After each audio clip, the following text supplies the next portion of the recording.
legend. Well done. It's the guitarist's name. Dave Navarro. Dave Navarro. I'm So usually I got the a one quick who forgets Dave Navarro story. So, Mountain LA working out there. Go to a charity event, the VH1 charity event for bowling, right? Dave Navarro's there. Oh, right. I remember these. My wife is the biggest Jane's Addiction Dave Navarro fan. Blown away at how tiny the dude was. And the fact that he had more makeup on than her For sure. was a real turnoff to her. So she was kind of freaked. He is a handsome dude. Big on the eyeliner. There. Big on the eyeliner. He'd have to be fighting you for the moose and the eyeliner all the time. If you're Just married me. to him. Does she like porno for pyros as well, Yeah, or just the great. jeans? She liked both of them. Okay. Yep. Yeah, she's a rocker. She's, about 10 years younger than me, so she's in a kind of different genre than I am.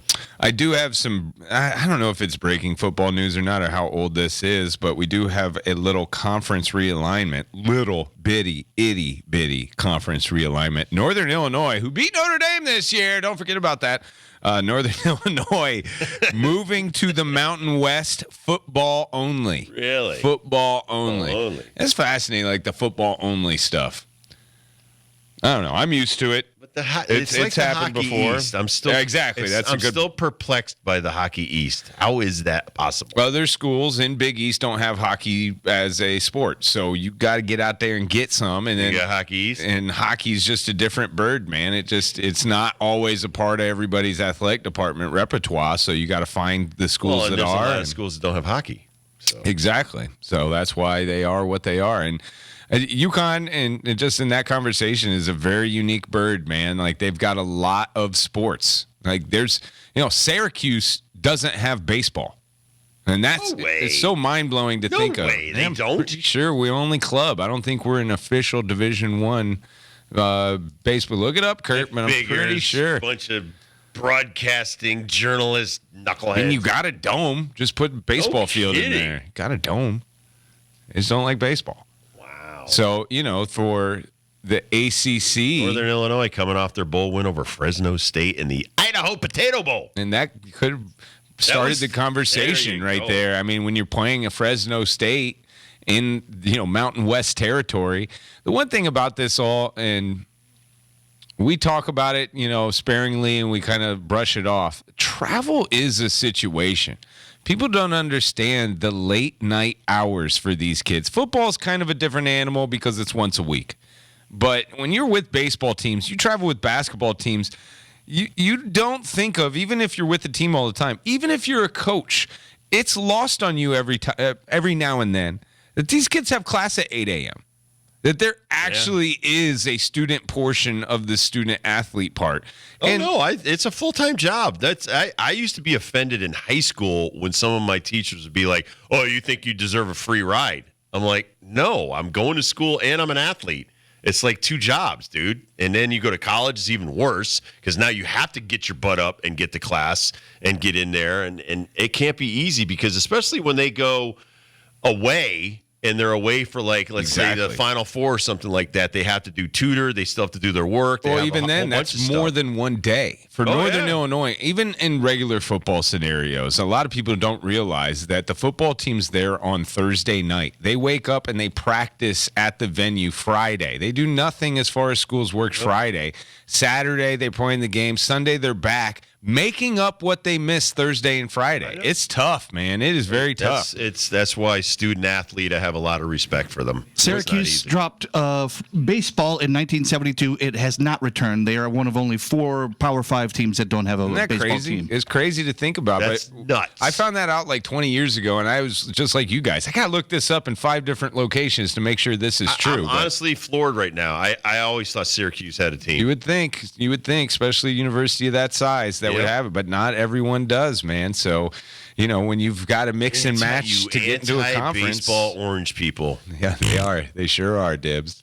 Don't forget it. Another reason to hate Syracuse. Never forget it. I will never now. The other, before we get more into the NFL here, did you guys watch that FCS game last night? I did. North Dakota State versus Montana State. Great Watched game. every second of it. First of all, great game. So I get home, wife makes dinner, sitting there with my wife and my daughter, and they're going over the teams. This Tommy Merlot or Tommy Malott, you can pronounce it either way. Ooh, I like Merlot. I like that. So Tommy Smooth Malott, like he wine. comes out there. This kid is striking during the national anthem. Beautiful looking kid, and my daughter's like melting. And I'm like, "What's This is your the problem?" Montana quarterback, This is the right? Montana State kid. This kid, he was 13 for 24, threw for almost 200 yards, 2 touchdowns. But he ran for 135 yards on 14 carries. Now, he's probably never going to play in the NFL, but this kid was electric. And then the other kid, Cam Miller, just as good and better on North Dakota. They win 35-32. So Montana, I was hoping Montana State would win just because they were 15-0.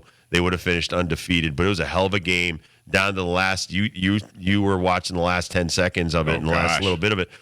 I don't understand what happened at the end of that game. How the Montana State coach put nobody back for the final punt, let it just hit the ground and just roll around and time expire in a championship game like that. I don't know what to say. All right, let me give people a sense of the end of this game. Bring back people to the 4th and 19 situation where the Montana State coach could have kicked a field goal. They're down 10 in this situation, so they need to get the ball back regardless on an onside kick. But they're at the 30-yard line, so right? they're close. Yeah, you could kick the field goal then. They're close, but they decide to not only throw for the first down, they throw to the end zone and a guy with a great name, Taco Dollar. Yep. Taco Dollar, all 5'10", 160 pounds of Taco Dollar from Billings, Montana, makes the great catch, great play, in business, onside kick on the way. Timeout. North Dakota State wants to see what it looks like. Okay, give the kicker a little warm up onside. We're going to do it for real this time. Couple bounces right to the dude at Montana State, but he thinks that it didn't go 10 yards, so he lets it go. Trey Lance's brother gets the ball. Yeah, that Trey Lance from the Cowboys. Lance. Bryce, is that his name? Bryce Lance gets on top of it. Okay, they jump on it. They still got like a minute and 2 timeouts. They work it down to about 10, 11 seconds left. Fourth down. Fourth down. They've got to punt it. They went to the line. They took a penalty. They took a delay of game. So bouncing them back 5 yards. Montana State's coach, from Which what you would I have saw, said, cheeky move by North Dakota State because they wanted, if they draw them offside, they got to run the 10 seconds off. The game's over. Right, game over. But Montana State didn't do anything. Held their water. They were but all they good. had 11 guys on the line. So Montana State at this point does not go for the return. I don't see the all 11. I'm thinking fair catch. When you think fair catch, I get one more shot down the field. Right. So there's 11 seconds on the clock. You think a snap, a punt, a fair catch will have enough time for one play. Montana State's head coach, at least from what I see, I haven't seen the replay of this at all, but from what I saw, he put everybody and their grandma on the line, and we are going for the block. An all-out jailbreak is what we call this, gentlemen. Jailbreak was so close. But as Dibbs points out, nobody's back to return. So the ball gets punted and just bounces on the ground. Like at the 30-yard line. Lays there like a dead football as the clock winds to 0. 3, 2, 1. And that's the national championship. North Dakota State wins their 10th in the last 14 years. Yeah. No, So they've close. been unbelievable. Are they blocking the ball at that point? You know, like no, like the trying to get a team. You know, so that they can't didn't- get at it to make that play. They literally had nobody was there. Nobody was back. Nobody was there. The only ones that go down are the Bisons, and there's like 5 guys standing That's there, nuts. and they don't even have to touch the ball, and clock runs out. That's nuts. I Very know. disappointing Trust ending. me. Now I'm at home, the only one watching this game because everybody else did their thing. Yep. And I'm like screaming. I'm an old man screaming at the clouds. Great Like, what is football going game, on? It was. regardless. Congratulations, Packed. North Dakota State. Congratulations, Montana State, too. Yeah, it was a packed house. It was Packed house. something Texas. Where was it? Which was confusing to me. I can't remember where it was held, but Those fan bases are used to traveling for the FCS bracket, crazy. so they were Crazy all about packed. it. Yeah, crazy packed.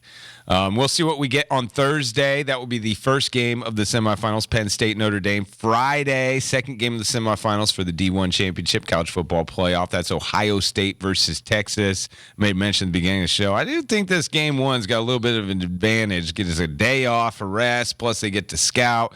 But you know what? We got to make as much money as possible, Dibs, so we got to make them play 2 different days. That will be your next college football games. Who you like? The really early pick here, because we could change this in the next 2 days. I don't like Penn State. Wow. I feel more confident that the Nittany Lions will not win the national championship than saying anything else. I think Will Howard might be the best quarterback out there. I think Marcus Freeman might be the best coach out of all these guys. I do think Texas has the overall talent compared to everyone else. Defensive line, offensive line, running backs, wide receivers, quarterbacks. Wide receivers great for Ohio State too, by the way. Don't forget that. Penn State has a great running game, a great defense. I just don't think they have the firepower to match up with either of these. How healthy is Love, the running back from Notre Dame? Because I'm not buying Riley Leonard throwing the ball to win these football games.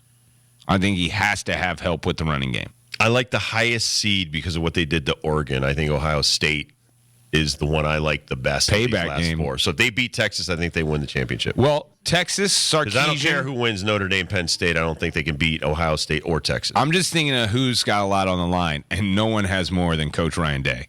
I mean, Coach Ryan Day doesn't win a national championship. There's an argument he gets fired because of his losses. They're going to run him out of town. So, like, if he loses, even beats Texas and loses to Notre Dame, Penn State, he could get fired, which is just college football, baby. Bonkers. That's just the way it goes. What do you think of these lines? I'm seeing. So what? No, OSU's favored 5.5, and Notre Dame 1.5. Basically a pick 'em. I don't like Penn State. Say that again. James Franklin. They don't think he can win the big one. Me either, man. This is the one thing I'll say. And again, Notre Dame's bad at bowl games. Notre Dame had to beat an Indiana team. I know they're playing at home, but they were playing in Indiana. I know it's South Bend, but still, there was some IU love there at that stadium. Then they take on Georgia. I understand. Again, without Carson Minus Beck, their quarterback. I get that. But I do think that that's a tougher road than Penn State beating SMU and then beating Ashton Gente. Not Boise State, Ashton Gente. The other two teams, like you already mentioned, Ohio State's run. That was a tough couple of games for them.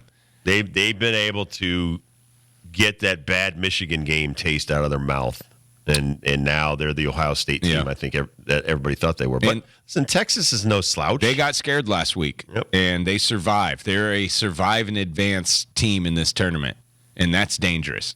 I don't like the Texas kicker, man. He choked big time a couple against times. Arizona State. He had that game won. That's where it all comes down, boys. Grasp his hand. It all comes down to name these soccer Auburn. players. Yes. You got a guy named Auburn at Texas kicking. I agree. Thought that right away. Yeah, thank you. That's the way bad juju. Bad juju. Bad karma. I'm like, no. So the NFL playoffs will get started on Saturday. We will have 2 on Saturday, 3 on Sunday, and 1 on Monday. The playoff bracket just got set as the games ended with Detroit beating Minnesota to take the number 1 overall seed in the NFC. Kansas City, as they laid low against Denver, get the number 1 overall seed in the AFC. The Saturday affair, I do know the second one will be Ravens versus Steelers. Yeah, Texans versus Chargers, nothing but AFC on Saturday. The triple header of Buccaneers Commanders, Eagles, Packers, and then Bills, Broncos will be on Sunday. And the lone Monday game will be Rams versus Vikings. Best upset possibility for you. What are you looking at? Upset? Upset. I mean, lower seed winning Steelers on the beating road. the Ravens would be an upset, but I'm not taking that one. It's tough to see, but that game, man, that's a rivalry game that could go 13-10 in either direction. No way, my man Derrick Henry's going to win that game with a couple of touchdowns. I think Harbaugh gets a win. I don't like how the Houston Texans have been playing football. I know they won their last game against whoever they've been a different team since that guy got hurt. Yeah, since Tank. I think the Bills win. Down. I think the Eagles win. I think the Buccaneers Commanders. Eagle back. Burp, burp, burp, burp. Hurts is still not cleared from concussion protocol on that Eagles pick that you just made. And then hand the ball to Saquon 35 times. Good point. It's Good. Can strategy. Saquon throw? Yeah, he Wildcat? can actually. He's Oh, thrown there a you- couple of touchdowns there for you the go. Giants. There you go. The Vikings could easily beat the Rams. I could see that 5-4 going in any direction. That's right. We got Monday night action. Yeah, 5-4. That's Monday night, and then I can see. I'm rooting Baker in the Bucks. Yeah, I'm rooting Baker. So Commanders, Vikings, and Chargers for me are your possible upsets on the first week of the playoffs. I think there's a lot of good games, man. A lot of good games. I won't be I'm surprised. so happy though. for Harbaugh, though. I mean, everybody's like, this guy's just trying to escape Michigan. No, he knew he had a good team when he was going. He picked well by picking the Chargers. He had options. I like watching fourth quarters with Harbaugh with the lead. Like, if you want to know how to win football games, watch his play calling. Just watch the things that they do as a team. The clock management with the lead. No incomplete passes. No out of bounds stuff. Keep it simple, stupid. First downs. They've rattled off. What was it? 11 wins. Nick was telling me this. Like, it's hard to look at the Chargers and think of their season as an 11-win season. And like, yeah, I totally get that perception. But when you watch them at end of games with leads, it's a no-brainer that they're a playoff team. They do not squander football games like other teams do. And if they get a lead against the Houston Texans, get a steady dose of J.K. Dobbins ready, because it's just going to be grinding it out between the tackles, chewing up clock. Joe Mixon's not right, so That's true. He has not Got some rushed extra for- time to rest, Yep. though, in the last couple. Well, so he rushed for 23 yards his last month.